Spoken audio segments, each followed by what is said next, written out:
Some of you may already know this song. It's very simple. Sarah and I will sing it as call and response the first time through for those of you that are unfamiliar with it. And then we'll just go through it 3 or 4 times as a group. It's gathered here, if you're familiar with that. The words are gathered here in the mystery of the hour, gathered here in one strong body, gathered here in the struggle and the power, Spirit, draw near.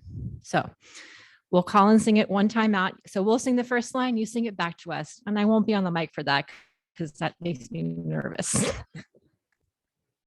Gathered here in the mystery of the hour.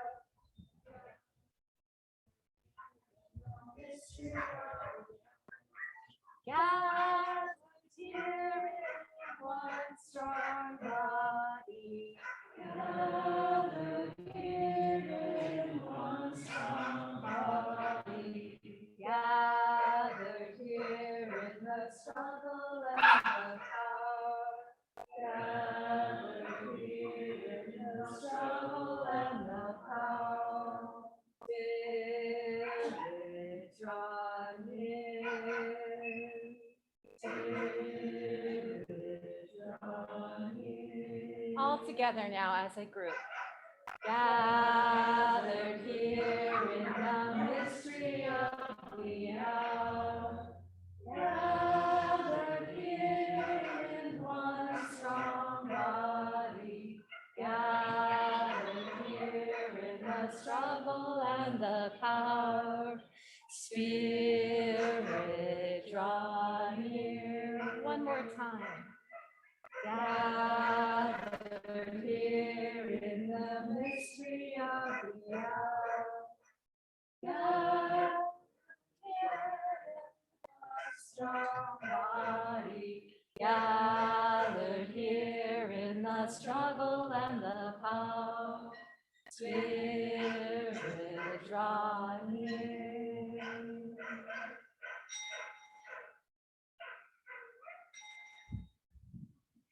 Come.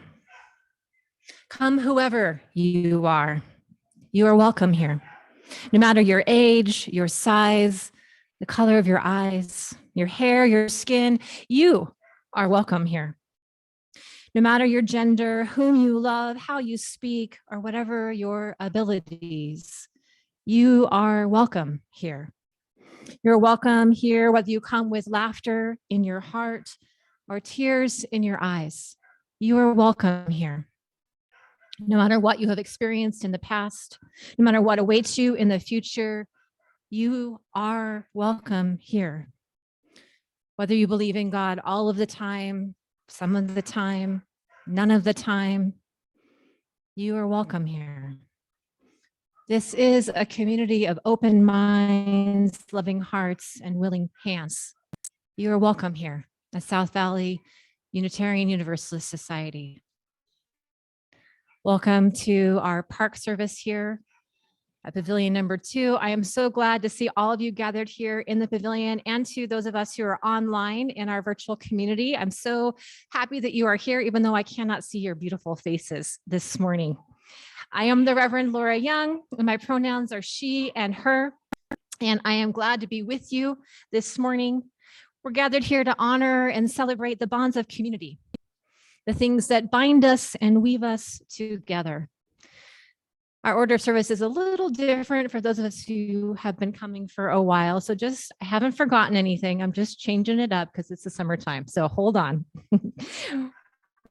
We're gonna light our chalice as we sing. We're gonna sing again. I'm gonna sing Come, Come, Whoever You Are, another very tune to many of us in UU communities. The words are come, come, whoever you are. Wanderer, worshiper, lover of leaving. Ours is no caravan of despair. Come, yet again come. And Sarah again is going to come up and help me with this one. If you know the words, feel free to sing them out nice and strong.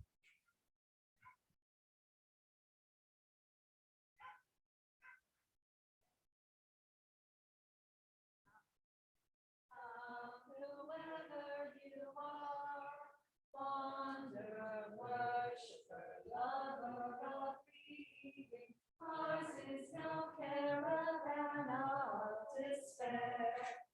Come yet again, come.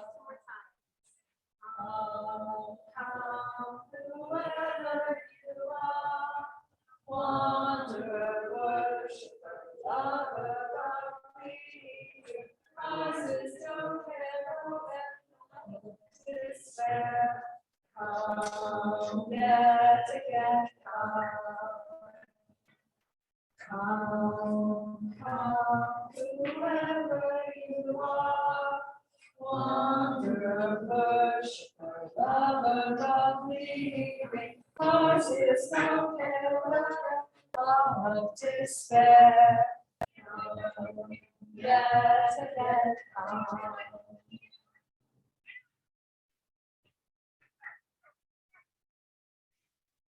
And now let us light our chalice, the symbol of our faith. The chalice is lit in Unitarian Universalist communities across the nation and the world. And as we light our chalice, I know it's a bit windy here, boys. Oh, no. Oh, okay. That's fine. Maybe wait till we light it till you blow it out again, honey. Okay.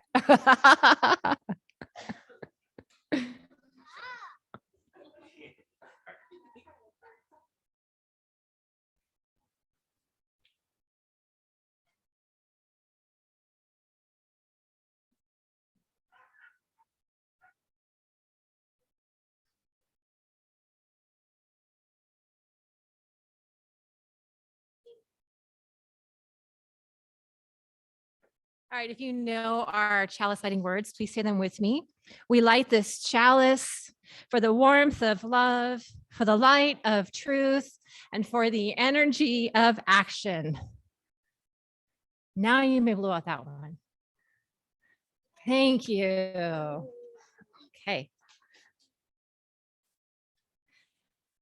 So I'd like to extend an especially warm welcome to those of you who are gathering with us for maybe the first, second, or third time. I won't put you on the spot, but if you feel like you'd like to give us a wave and let us know you're here, that is great. Hello. Thank you for joining us this morning. A great way to get to know us is to fill out our connection card, which is in the online order of service. The online order of service is accessible via the QR code that Anne has with her. Perfect.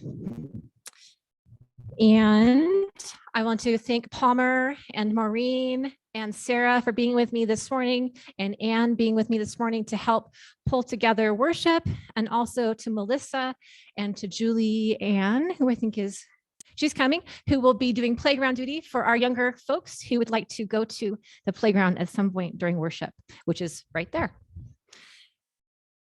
As we gather this morning, let us acknowledge the land upon which this park and our lives unfold.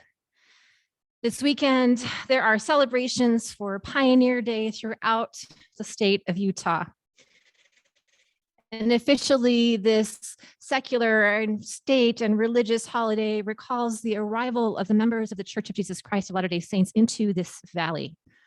For those who are direct descendants of those arriving from the East, it can be a time to recall and honor the journey of ancestors, a journey that was full of struggle and the search for a place to practice their religion without persecution. For those who were already here on this land, here in the Great Salt Lake, the memories of that day are very different. The memories of ones of their lands being stolen and its people harmed. These two stories live side by side, and it's a complex history. And as Unitarian Universalists, we are called to be in engagement with this complexity, to approach this with a sense of awareness, of openness, and of deep listening, to acknowledge the deep harms and the complexity of being born from people who perhaps didn't act the way that we would have wanted them to. And we are called as Unitarian Universalists to seek to undo those harms, to listen deeply and to partner with in an effort to bring justice, equity, and inclusion, and a deep sense of welcome and wholeness to everyone who calls this valley home.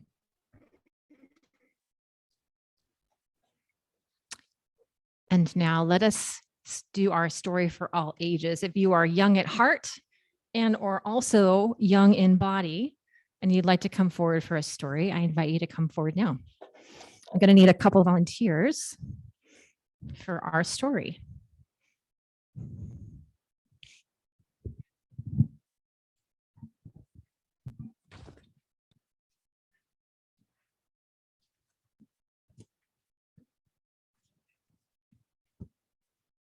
So anyone who would like to participate in the story, I have pieces of paper with pictures on them. And when you hear something in the story that relates to this picture, I invite you to hold it up. Who would like to volunteer? Adults may also volunteer if they would like. Okay, come on up.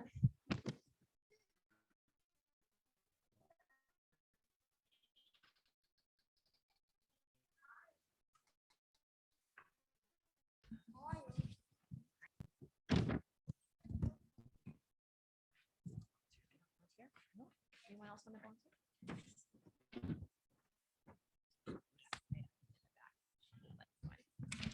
Okay.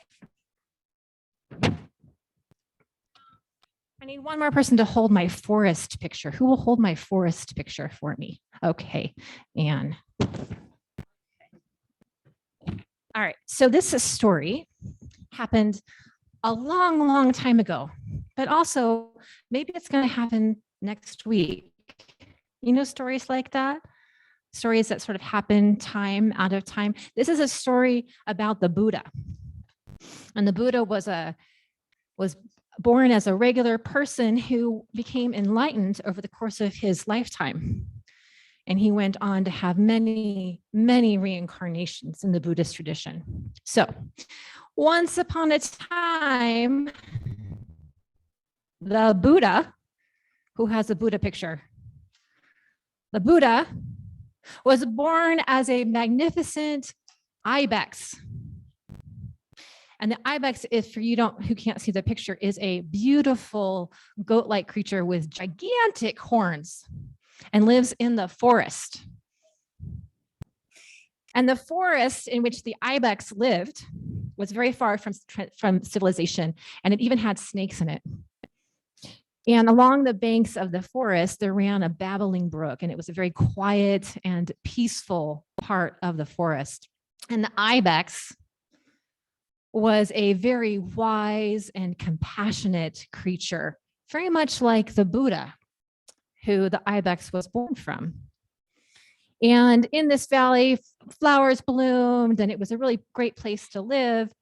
And the ibex was a very, very kind creature. In fact, he was so kind that he was careful when he walked on the grass to not step on the flowers and the plants. And he only ate the tips of grasses that had already gone to seed. So he was truly a gentle, kind, and loving creature.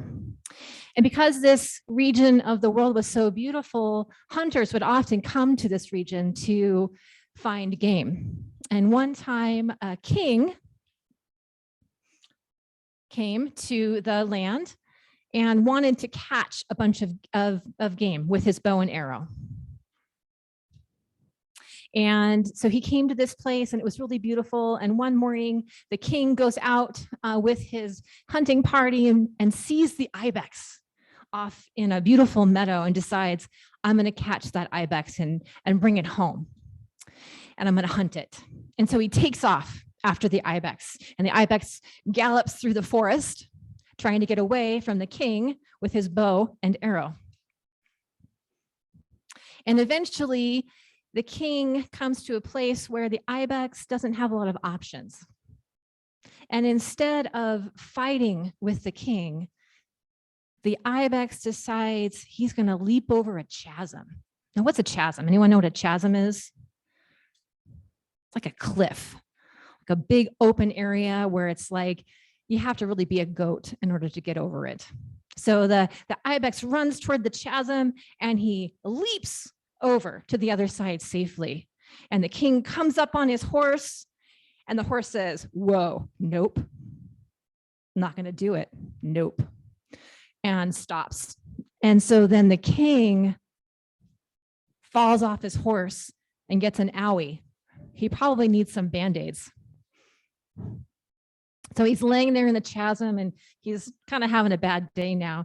And the ibex is like listening for the king and doesn't hear him and says, I wonder what happened. So he goes back and he sees that the king has fallen into the chasm. And he thinks, well, I'm a really kind creature. I am the Buddha after all. So he calls out to the king and says, yo, king, you okay down there? Need some Band-Aids? And the king just goes, oh, I don't feel good.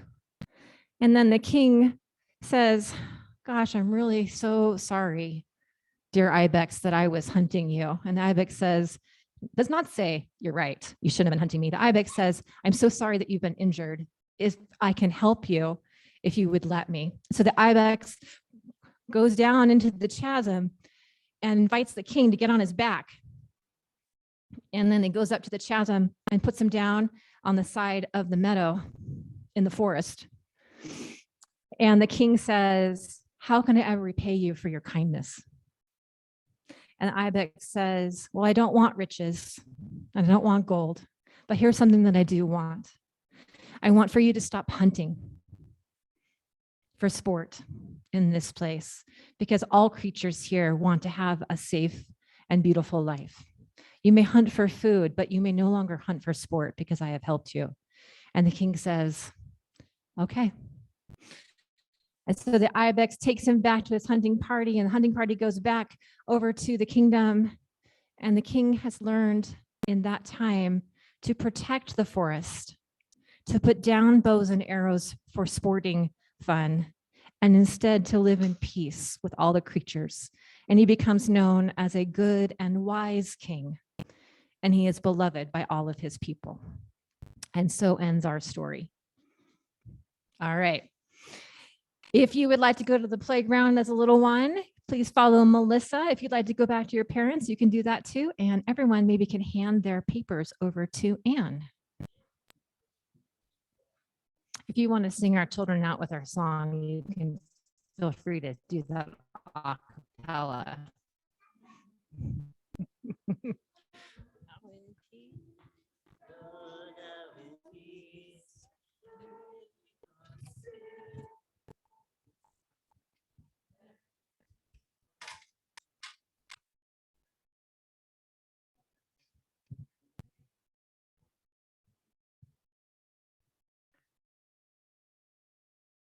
So as is our custom on Sundays, we like to set aside a time to honor those joys and sorrows which are present in our heart. Because we are a multi-platform community, we choose, for those of us who are gathered here in person, to share in this ritual in silence. Our online community, you're encouraged to use the chat box to connect with one another as our in-person community participates in the ritual. Here at the chancel table, there is a bowl of water with rocks in front. In a moment, you're invited to come forward and to select a rock to represent a joy or a sorrow that has happened in your life, or something that you are carrying and would like held in the bonds of community. Everyone is welcome to participate. You may take as many stones as you like, within reason. The children are already gone, so they won't take 12. So take a stone or two, hold it in your hand, and then place it in the water and return to your seats as you wish.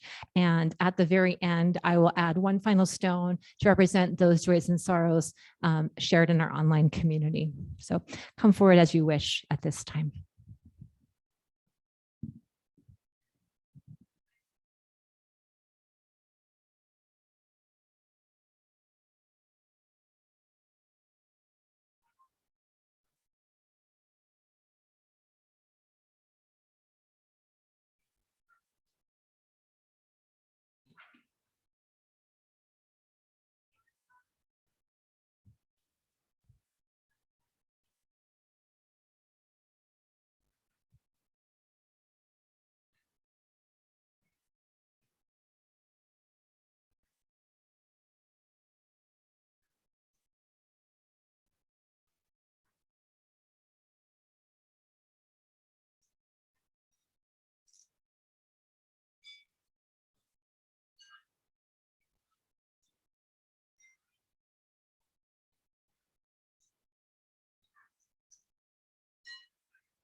Please join me now in a time of silent reflection and meditation.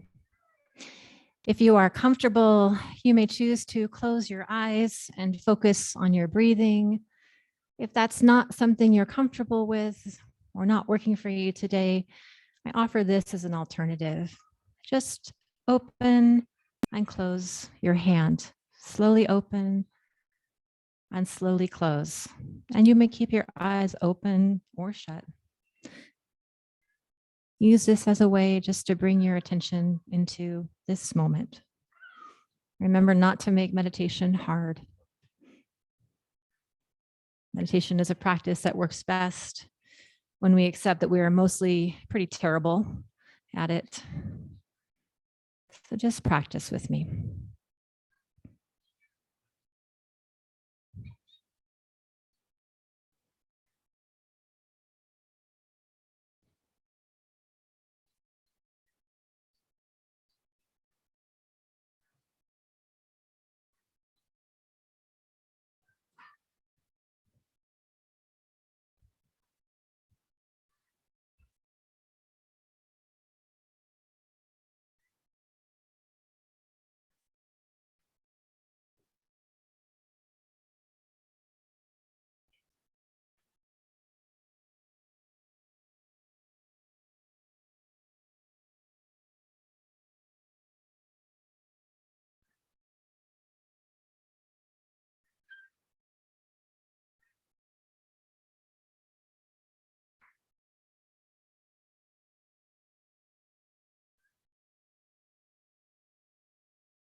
So may it be.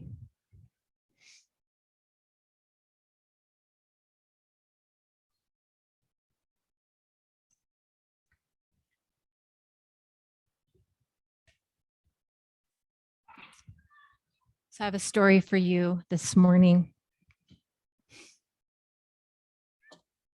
Mrs. Hunter, the story is about Mrs. Hunter, my high school chemistry teacher.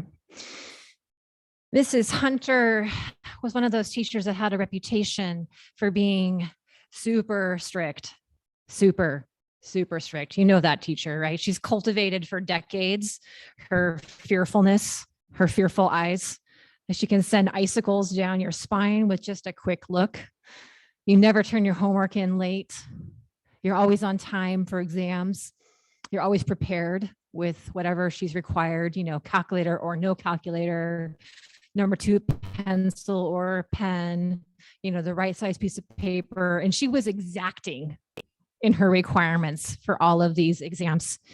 And I'm sure she was aware of this reputation that she had, and she wore it with a sense of, I guess you would say, chutzpah at that point.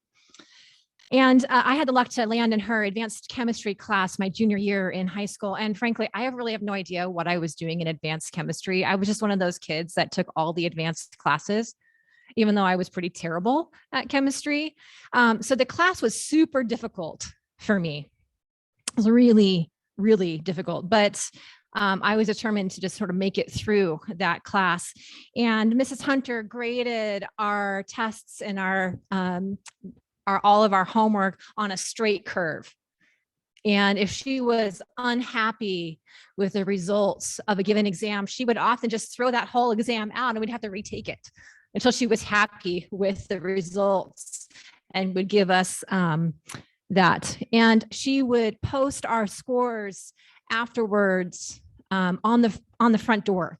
And she had this long piece of graph paper that she would put on the door, and she would mark all the scores on this graph, and she would circle the grades with black Sharpie in each section. So a section for the A's, a section for the B's, and so forth and so on.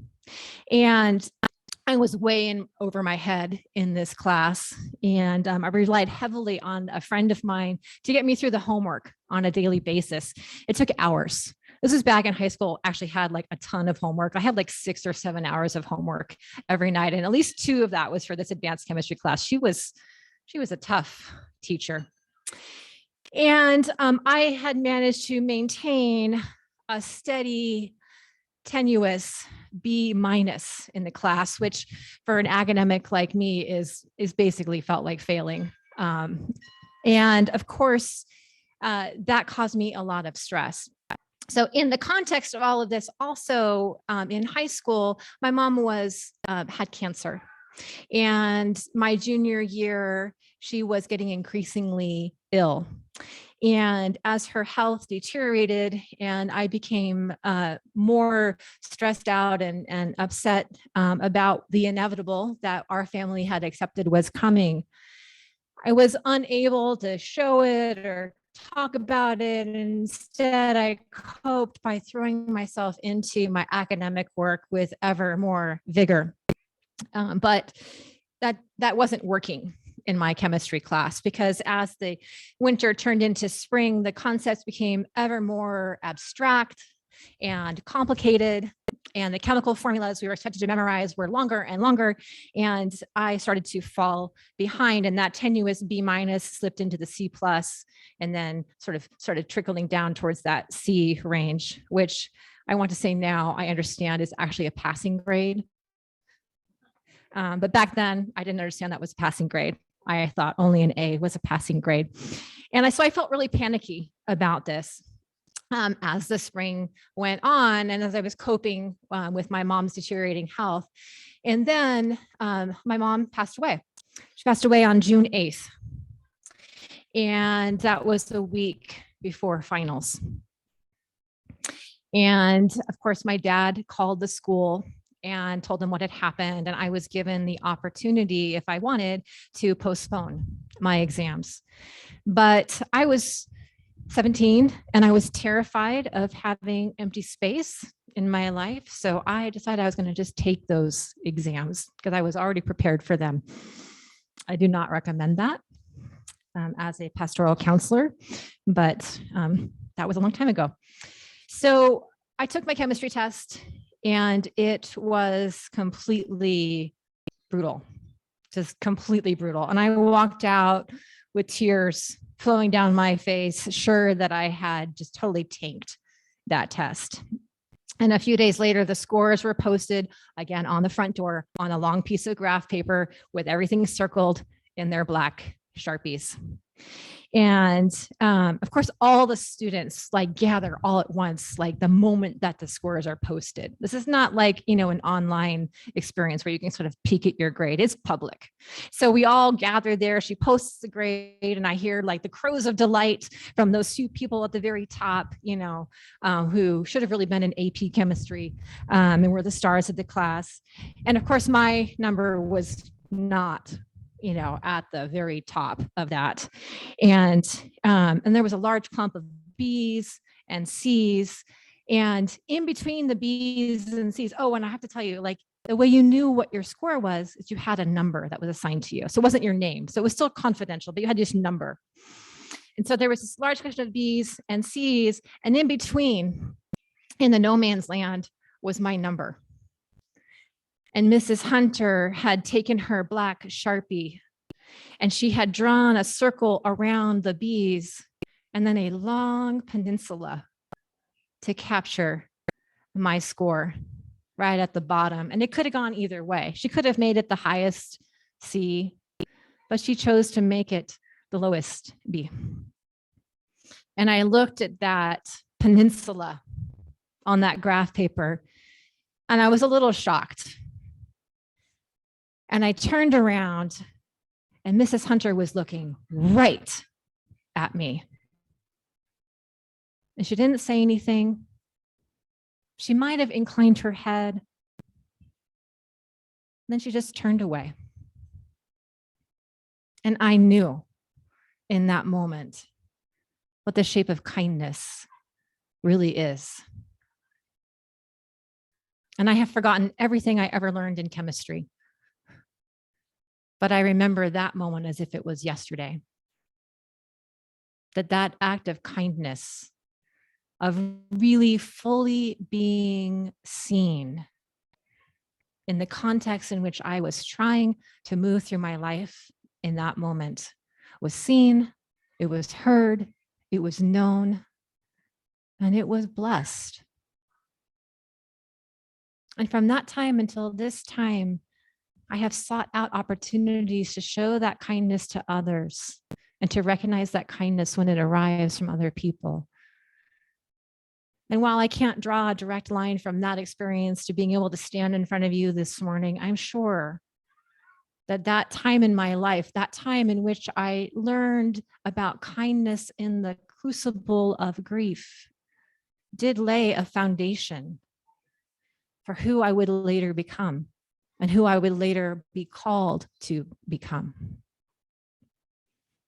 And so I offer that story this morning in this context in which our culture right now seems to be lacking in kindness. And it seems that social media makes it so much easier to just drop something awful or terrible or judgmental or false without consequence. And kindness is, of course, different than niceness. We've talked about that many times in this congregation, that niceness is the social niceties. It is the going along to get along. It is the overlooking. But kindness is the action of being fully present with another person, of bringing your best self, despite the fact that maybe you don't want to in that moment.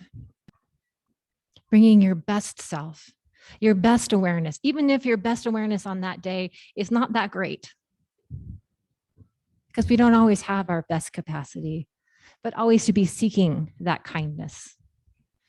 As I was preparing to be with you this morning, I came across one of my favorite poems on kindness. Many of you probably are familiar with it, the one written by Naomi Shihab Nye. And she writes, "Before you know what kindness really is, you must lose things. Before you know what kindness really is, you must lose things. Feel the future dissolve in a moment like salt in a weakened broth." She goes on to describe the landscape of kindness, how it is a journey where you wake up with sorrow and you speak to it, and how kindness meets you in the midst of sorrow, in the midst of hardship, in the midst of confusion, and invites you to show up again and again and again, fully present and aware of what is unfolding around you and of the people that are before you. And that is what I would call us to again and again and again as a community, to fully show up for each other. Not just to be nice, but to be kind. And kindness means that when someone is not being nice to you, you still be kind. You don't be nice, you be kind. Kindness can also be boundaries at the same time. Let's not forget that it's like not like, you just lay flat like that doormat. Like kindness is a robust, fully present emotional space that you embody with your whole body, and where you hold yourself and the other as fully worth of dignity and fully worth of joy and the right to live a life that is free and happy and rooted in kindness. So that's the practice that I call to you this morning, is just to walk that road with each other and with me as we find our way through what is sure to be a season of difficulty. We're not yet out of the pandemic. There's an election coming, which is sure to rile us up in some way or another. There is still climate change, of course. There is a lot that is going on. We are a community, though, that will walk with one another. There is much work for us to do. And this can be a place where you can come and refill your cup of kindness so that you may go out and do that work which you are called to do as a faithful, joyful, loving, and sometimes righteously angry Unitarian Universalist. So let us sing with one another. Let's sing that kindness in. If you're familiar with our our hymn, May You Be Filled with Loving Kindness, you may sing it with us. You'll catch on. The words are, may I be filled with loving kindness. May I be well. May I be filled with loving kindness. May I be well. May I be peaceful and at ease. May I be whole. And then we go and we add, may you, may we, and may all. So sing with me.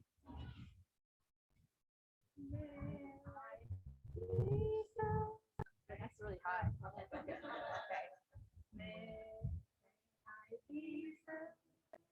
With loving kindness, may I be well, may I be filled with loving kindness, may I be well, may I be peaceful and at ease, may I be whole. We'll get it. Yeah, we got it mostly. Okay, second verse. May you be filled with loving kindness. May you be well. May you be filled with loving kindness. May you be well.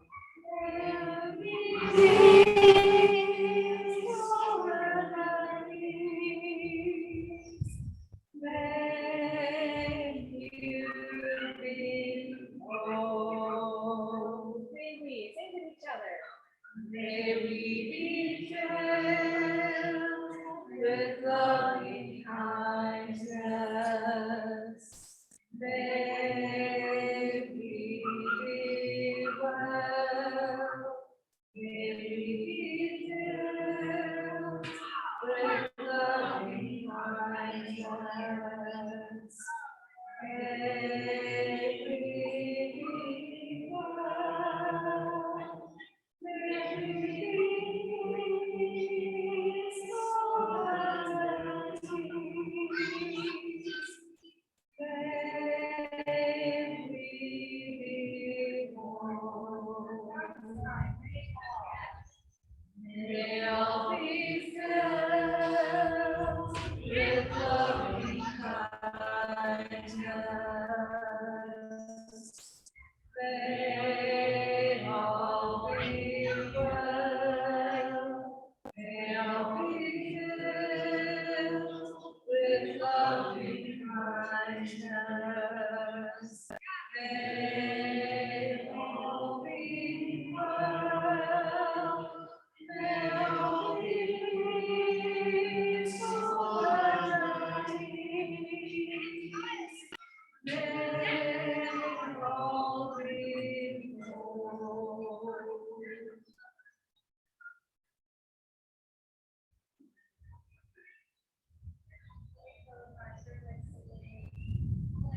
Offering for our sharing partners on Cottonwood.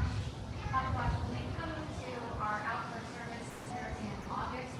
Remember and bringing your thoughts with them for a demonstration and service. I encourage you to watch the organization that protects endangered species. And we are so excited to have them here. Giving partner for this month. This was the giving partner that was picked by the children during our Hunt for Justice at Easter this year. So Sarah's going to go around and have an offering for them. Please look at those who are in the offering. Or have their online service ready to give virtually. You can click on the giving link and just click for Sunday service. And half of our Sunday morning collected is Hot Watch, and the rest of it for our lecture. Thank you for your generosity, your kindness. I thank you for being here this morning. I invite Joshua, get your foot on the playground, come up, listen, and put out our chalice.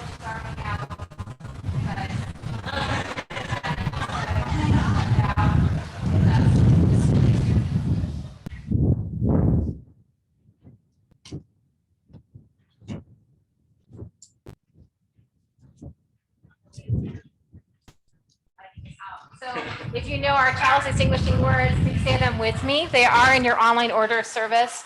We extinguish this chalice, but not the warmth of love, the light of truth, or the energy of action. And we hold each other in our hearts so we meet again. May you be well this morning. Thank you for being here this morning.